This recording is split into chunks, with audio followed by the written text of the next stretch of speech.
Tres luces recorren el borde del pantano, como ojos que no parpadean, pero nadie las sostiene. El aire está tibio, aunque la luna parece de hielo. Bajo la tierra, algo respira y cuenta despacio, como si esperara el momento exacto para abrirse. Un aviso se repite en silencio. Hay un soplido antiguo capaz de borrar huellas, puertas y hasta los nombres que uno cree seguros. Contanos desde dónde y a qué hora escuchas esto. Suscribite si querés más relatos así. Deja que la voz te guíe. Sumergite en la historia y seguila con el cuerpo quieto y la atención alerta. Todo comenzó cuando tres hermanos cruzaron la orilla, buscando un lugar donde el viento no llegara con cuchillos. Traían pocas cosas y un hábito heredado: construir rápido, correr si es necesario, no mirar atrás. Eligieron paja, madera y ladrillo, no por capricho, sino por un acuerdo viejo que nunca habían comprendido del todo.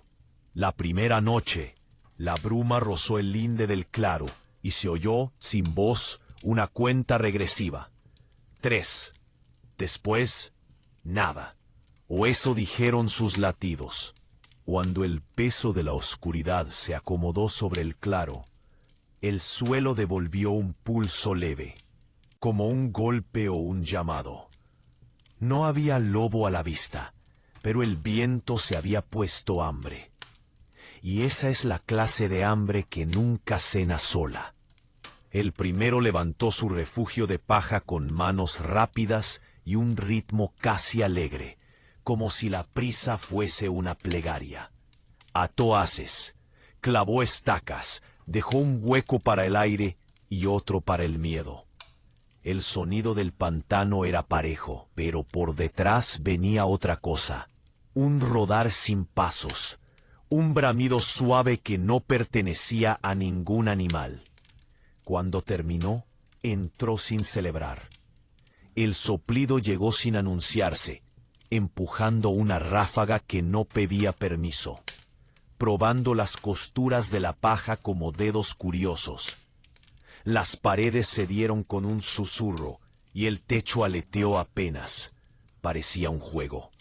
De inmediato ya no lo fue. El soplo buscó su centro, probó el calor de sus pulmones y quiso llevárselo puesto. El hermano corrió, no pensó, no miró. Solo respiró en ráfagas cortas y torpes, tomando aire que no era suyo. El viento lo alcanzó en 2 latidos. Lo rozó por la espalda, como un frío con garras. Y cuando alcanzó la puerta de la casa de madera, ya no corría solo. El segundo había levantado su casa de madera, con tablones cruzados y clavos profundos.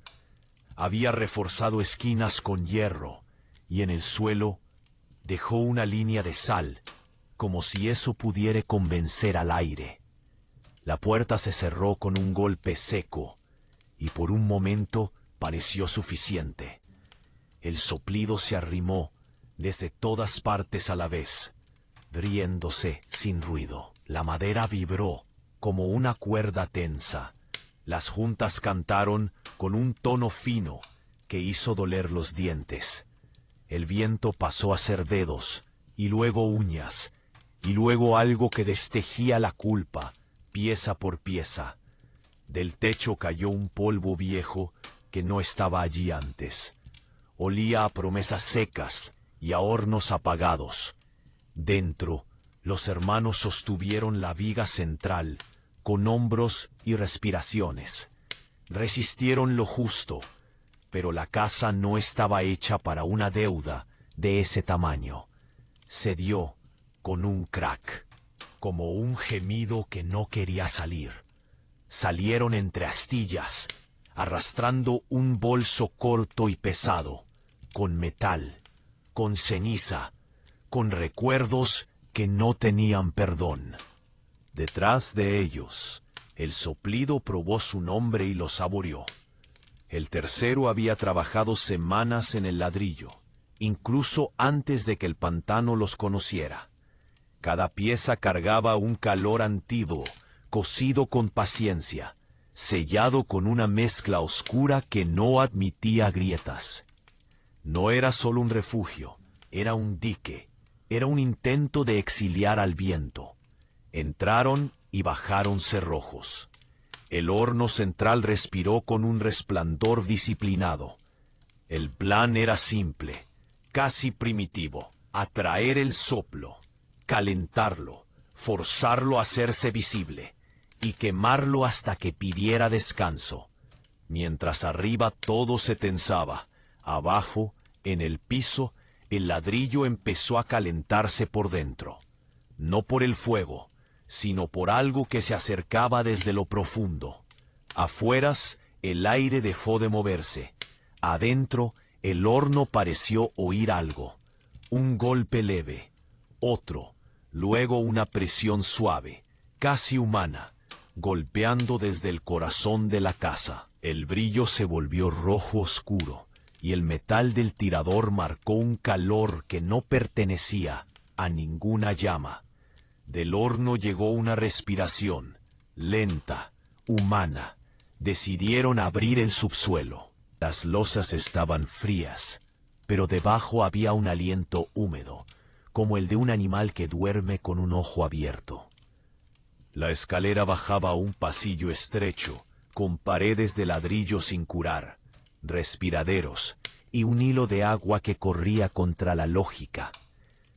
Un zumbido flotaba, como si todas las palabras que habían callado estuvieran atrapadas allí desde antes de ellos. El mayor preparó una cuerda. El aire pesaba, y no era por el calor. Era un peso hecho de memoria. Bajó el primero, paso a paso, con una linterna que parecía más pequeña en cada peldaño. El túnel dobló, el humo cambió de color, y el sonido del horno dejó de venir de un solo lugar para salir de todas partes. La cuerda se tensó, luego se aflojó como si hubiese pasado a través de una nube. El menor tiró hacia arriba, subió hollín, subió olor a lluvia vieja, subió nada. La cuerda volvió hecha ceniza, pegándose a los dedos como una plaga. Desde el fondo, un raspón subió por todas las paredes a la vez. Con 2 latidos menos en la casa, la decisión dejó de ser idea y se volvió movimiento. Sellaron el pasillo con ladrillos crudos y arrastraron el horno sobre un riel. Llenaron la cámara con vapor y esperaron al soplo con la paciencia de quien mete un animal en una esquina. El aire se volvió un espejo sin forma. Luego, el espejo tomó patas. El lobo apareció sin nacer de carne. Era ceniza compacta, ojos de vidrio roto, dientes de vacío. Se coló por la rejilla baja buscando pulmones. Adentro, el vapor hirvió y lo envolvió con un abrazo que cortaba. La criatura no sangró. Se quebró en silencio, como una estatua hecha de humo caliente. Escapó por la chimenea, en una columna que zumbaba. Subieron tras él hasta el techo. Afuera, el cielo giraba sobre un solo punto, como si alguien estuviera torciendo una cuerda invisible. El ladrillo vibró bajo los pies. La casa entera exhaló, y la exhalación sonó a cierre. No era refugio, era jaula. La puerta se cerró sola con un golpe lento, y el calor dibujó una sonrisa que no era de nadie. El viento no había llegado para devorarlos, había venido a cobrar. Años atrás, en un invierno sin perdón, los 3 habían encendido un borde de bosque para espantar a quienes los cazaban. El viento los protegió, dobló el humo, escondió sus pasos y les dejó una sombra limpia detrás. El precio quedó pendiente. Ahora tocaba pagar. El ladrillo, cocido con aquellos hornos, vibraba como un tambor. El horno pidió un aliento que fuera ofrenda. No palabras, No ruegos, solo aire vivo. El hermano del medio entendió la aritmética del miedo. Caminó hacia el resplandor con una calma robada, y vio lo que el viento robaba desde la noche del pantano. Su propio soplo.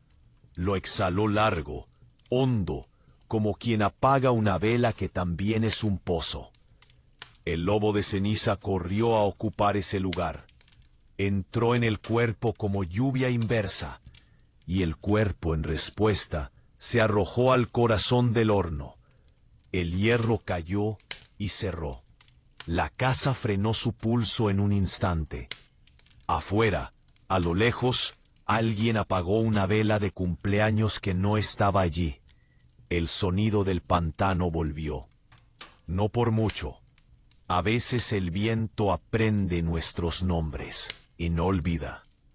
El amanecer encontró la casa de ladrillo sin humo y con paredes opacas, como si hubieran tragado demasiada noche para seguir siendo paredes. 2 pasos se escucharon. Nada más. El mayor y el menor juntaron ceniza con manos firmes. No por recuerdo, sino por respeto, porque el aire reconoce gestos. Guardaron lo que pudieron de ese sacrificio en un frasco frío y dejaron otro junto al horno, por si la deuda se movía de sitio. No hubo victoria, solo pausa. El viento se quedó cerca, pero quieto, como animal al que se le enseña la palma abierta. Ellos entendieron que la casa ya no era hogar, era señal. Salieron sin correr, sin mirar atrás, dejando que la puerta se cerrara con su propio peso. El pantano abrió paso solo por un rato, y luego se cerró, como si hubiese aceptado el trato a medias. La historia no termina cuando algo se apaga, termina cuando lo que queda aprende a respirar distinto. Si alguna vez sentís que el aire duele a horno frío, a madera vieja, a paja que nunca fue cama, no es casualidad. Podés escuchar, podés elegir callar, pero recordá esto, hay soplos que te salvan la vida y otros que después vienen a buscarla.